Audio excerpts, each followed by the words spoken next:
Yes po mga ka-idol, kumusta kayo? Welcome po ulit sa kusina natin at welcome din po sa channel natin. Bale, ang lulutuin natin ngayon ay ang pikadilyo na mas pasasarapin pa natin ngayon. Una, painitin natin ang kawali, saka natin ilagay yung gata. Ngayon, ilagay natin yung bawang, sibuyas at luya, pati na rin po yung kamatis. Pagsabay-sabay na natin po sila at saka natin haluin. Tuloy-tuloy lang po natin siyang haluin hanggang sa maluto yung gata niya. At maglagay tayo ng asin, bitchin at saka ginisa mix po. At maglagay din po tayo ng kaunting asukal.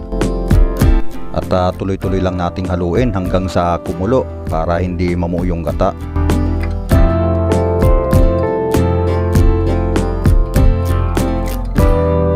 At pagluto na po yung gata, pwede nating ilagay yung isdang kanase. Ito pong isdang ginamit ko para maiba naman. At pagkatapos nating ilagay yung isdang kanase, takpan natin to ng mga 5 minutes.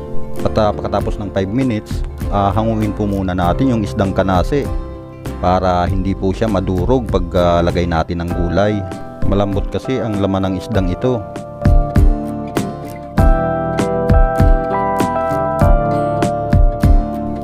At pagkatapos nating hanguin yung isda, pwede nating ilagay yung gulay na talong.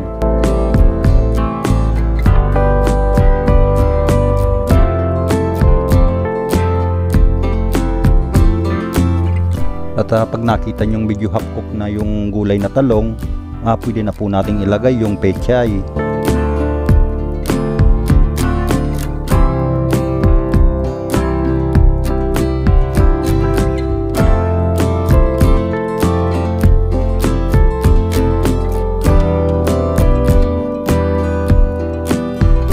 At pag nakita nyong half-cook na yung pechay, pwede na nating ilagay yung isda na pinakuluan natin sa gata.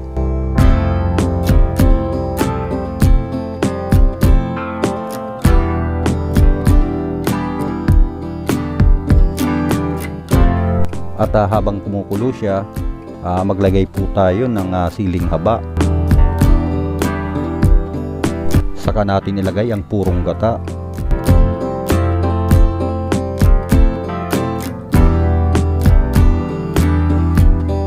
At pagluto na po yung purong gata, maglagay po tayo ng kalamansi.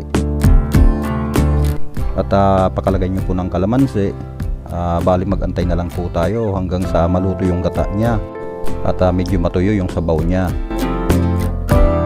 O ayan po mga kakusina, sigurado ako mapaparami na naman ang kanin natin ito. Sa lahat po pala nakapanood ng video, maraming salamat sa inyong lahat. At kita-kits na lang po tayo sa susunod na i-upload kong video. At sa mga susunod po, mag-eksperimento tayo ng luto na ngayon mo palang matitikman sa buong buhay mo.